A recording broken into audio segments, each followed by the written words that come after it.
ஆண்டவராகிய இயேசு கிறிஸ்துவின் நாமத்தில் உங்கள் யாவருக்கும் என்னுடைய அன்பான வாழ்த்துக்கள். இன்றைய தியானத்தின் தலைப்பு குரட்டையும் கோட்டையும், விகரஸ் விஜிலன்ஸ்.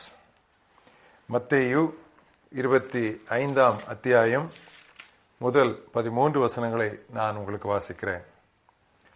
அப்பொழுது விண்ணரசு தங்கள் தீவெட்டிகளை பிடித்துக்கொண்டு மணமகனுக்கு எதிர்கொண்டு போக புறப்பட்ட 10 கன்னியருக்கு ஒப்பாயிருக்கும். அவர்களில் 5 பேர் புத்தியுள்ளவர்களும் 5 பேர் புத்தி இல்லாதவர்களுமாயிருந்தார்கள். புத்தி இல்லாதவர்கள் தங்கள் தீவெட்டிகளை எடுத்து கொண்டு போனார்கள், எண்ணெயையோ கூட கொண்டு போகவில்லை. புத்தி உள்ளவர்கள் தங்கள் தீவெட்டிகளோடும் கூட தங்கள் பாத்திரங்களில் எண்ணெயையும் கொண்டு போனார்கள். மணமகன் வர தாமதித்த போது அவர்கள் எல்லாரும் நித்திரை மயக்கமடைந்து தூங்கிவிட்டார்கள்.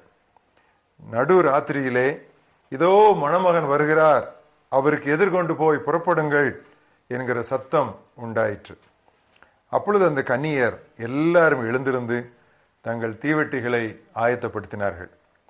புத்தி இல்லாதவர்கள் புத்தி உள்ளவர்களை நோக்கி, உங்கள் எண்ணெயில் கொஞ்சம் எங்களுக்கு கொடுங்கள், எங்கள் தீவெட்டிகள் எல்லாம் அணைந்து போகின்றனவே என்றார்கள். புத்தியுள்ளவர்கள் மறுமொழியாக, அப்படி அல்ல, எங்களுக்கும் உங்களுக்கும் போதாமல் இராதபடி நீங்கள் விற்கிறவர்களிடத்திலே போய் உங்களுக்கு வாங்கிக் கொள்ளுங்கள் என்றார்கள். அப்படியே அவர்கள் வாங்க போன போது மணமகன் வந்து விட்டார். ஆயத்தமாயிருந்தவர்கள் அவரோடு கல்யாண வீட்டுக்குள் பிரவேசித்தார்கள். கதவும் அடைக்கப்பட்டது. பின்பு மற்ற கன்னியரம் வந்து, ஆண்டவரே ஆண்டவரே எங்களுக்கு திறக்க வேண்டும் என்றார்கள். அதற்கு அவர், உங்களை அறியேன் என்று மெய்யாகவே உங்களுக்கு சொல்லுகிறேன் என்றார். மணமகன் வரும் நாளையாவது நாளிகையாவது நீங்கள் அறியாதிருக்கிறபடியால் விழித்திருங்கள்.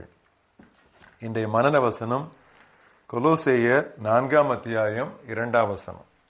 இடைவிடாமல் ஜெபம் பண்ணுங்கள், துதியுடன் ஜெபத்தில் விழித்திருங்கள். Devote yourselves to prayer with an alert mind and a thankful heart.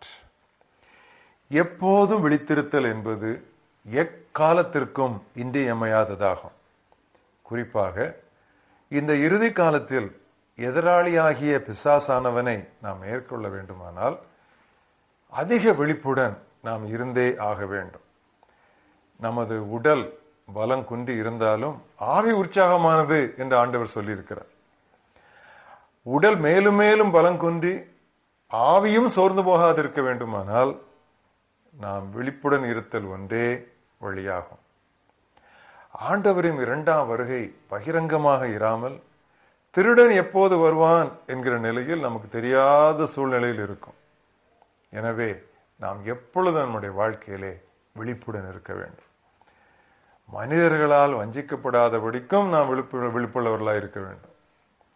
நாமும் நம்மை அறியாமல் மற்றவர்களுக்கு இடையூறாய் பாதகமாய் இருந்து விடக்கூடாது. அதற்காகவும் நாம் எப்பொழுதும் கவனமாய் விழிப்புடன் இருக்க வேண்டும். மரணம் எப்பொழுதும் வரலாம். 6 சாவு, 100 சாவு. எனவே எப்பொழுதும் மரணத்தை எதிர்நோக்கி அல்ல, எப்பொழுது மரணம் வந்தாலும் ஆயத்தம் என்கிற விழிப்புணர்வு நமக்கு மிகவும் அவசியம். தன்னுடைய வாழ்க்கையிலே விழிப்பு இல்லாததால் விழுந்து போன சோகமான எடுத்துக்காட்டுகளால் வேத புத்தகம் நிறைந்திருக்கிறது. தாவீது அரசன் விபச்சாரத்திற்கும் கொலை பாதகத்திற்கும் தள்ளப்பட்டு எதனாலே? அவன் சும்மா உப்பரிகையின் மேல் உலாத்தினதால் தான்.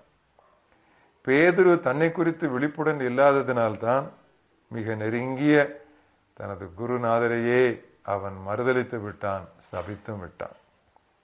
இந்த கன்னியர்களில் 10 பேரில் பாதி பேர் மணமகனையே இழந்து விட்டனர். அவரோடு கல்யாண விருந்திற்கு போவதையே அவர்கள் இழந்து விட்டார்கள். காரணம் என்ன? விழித்திருக்க தவறினார்கள். இதையெல்லாம் அவ்வளவு சீக்கிரம் நாம் மறந்து போகக்கூடாது. நம்முடைய தனி வாழ்வில் அந்தரங்கமோ அல்லது அது அம்பலமோ, வீட்டிற்குள்ளேயோ அல்லது வேலை செய்கிற இடத்திலும் கவனமாய் விழிப்புடன் நாம் இருந்தால் நம்முடைய வாழ்வு காக்கப்படும். என்னென்ன காரியங்கள் எல்லாம் விழிப்புடன் இருக்க வேண்டும் என்று சொல்லி திருவசனத்திலே ஆங்காங்கே நமக்கு சொல்லப்பட்டிருக்கிறது. துதியுடன் ஜெபத்தில் விழிப்புடன் இருக்க வேண்டும்.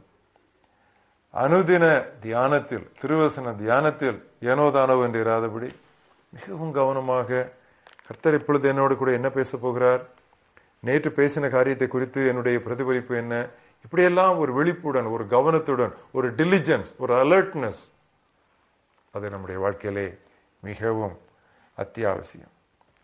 ஒருவருக்காக ஒருவர் ஜெபிப்பதில்லை, மற்ற விசுவாசிகளுக்காக ஜெபிப்பதில்லை. நாம் நினைக்கிறோம் நமக்கு மட்டும்தான் பிரச்சனை என்று சொல்லி. அப்படி அல்ல. வீட்டிற்கு வீட்டு வாசற்படி. மற்றவர்கள் பிரச்சனை நம்முடைய பிரச்சனையை விட அதிகம் தானே ஒழிய குறைவு கிடையாது. மற்றவர்களுக்காக ஜெபிக்கும் பொழுது கர்த்தர் நம்முடைய பிரச்சனையை அவர் மாற்றி போடுவார். அவர்களுக்காக விழிப்புடன் இருந்து ஜெபிக்க வேண்டும். இது அறுப்பு காலம். This is the time of the harvest, the final harvest of souls with the gospel of Jesus Christ. இயேசு கிறிஸ்துவினுடைய நற்செய்தி பணியிலே இது நாம் இறுதியான அறுவடை காலத்திலே இருக்கிறோம். அறுப்பு காலத்திலே தூங்குகிறவன் மதியீடன், அவன் மூடன் என்று வசனம் சொல்லுகிறது. சுறுசுறுப்பாய் விறுவிறுப்பாய் களஞ்சியத்திலே தானியங்களை எல்லாம் பத்திரமாய் கொண்டு வண்டி வண்டியாய் சேர்க்கிற வரைக்கும் சும்மா உட்கார்ந்து கதை பேசக்கூடாது. விறுவிறுப்பாய் வேலை செய்து கொண்டே இருக்க வேண்டும். அப்படியே ஊழியர்கள், அதிலும் குறிப்பாக திருச்சபையின் மேய்ப்பர்கள் தங்களுடைய சபையின் மக்களை குறித்து மிகவும் விழிப்புடன் இருக்க வேண்டும்.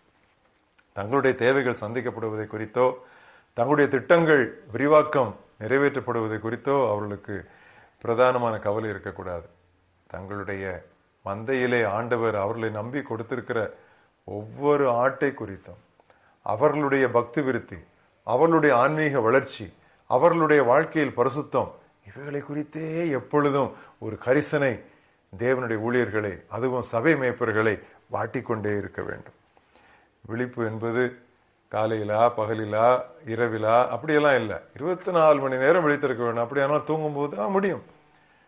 திருவசனத்திலே வாசிக்கிறோம், உன்னத பாட்டிலே, நான் நித்திரை பண்ணினேன், என் இருதயமோ விழித்திருந்தது. அப்படியானால் நன்றாக தூங்க முடியாதா? நன்றாக தூங்கலாம். ஆனால் நம்முடைய உள்ளான மனிதனை எப்பொழுதும் ஒரு எழுந்து விழிப்போடு கவனமாக இருக்கிற ஒரு நிலைமை. விரைவில் வருகிறார் விண்ணரசர்.